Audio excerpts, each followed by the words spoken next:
Ол үшін 20-30 жыл қызмет істеу керек.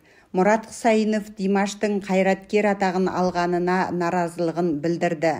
Дос Мұқасан ансамблінің негізін қалаушы әрі көркемдік жетекшісі белгілі композитор Мұрат Құсайынов Димаш Құдайбергеннің шығармашылығына қатысты өз пікірін білдірді. Ол жас таланттың өнерін жоғары бағалайтынын айтқанымен, оның атақ алуына наразы екенін жеткізді. Мұрат Құсайынов Димаш Құдайберген Қазақстанның еңбек сіңірген қайраткері атағын ерте алып қойғанын айтты. Өнер иесі өз наразылығын «Менің өмірім» бағдарламасында жеткізді.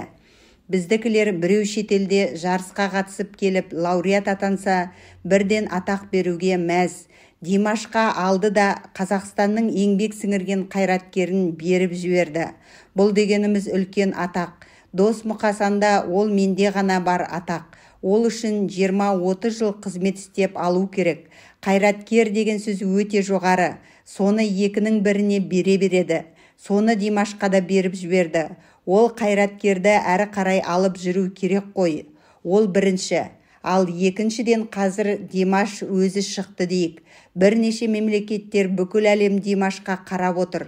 Оған мәдениет министрлігі не істеу керек? Арнайы комиссия құру керек. 5-6 әншіні нағыз таланттарды дамытып, оларға қолдау көрсету керек, деді ол.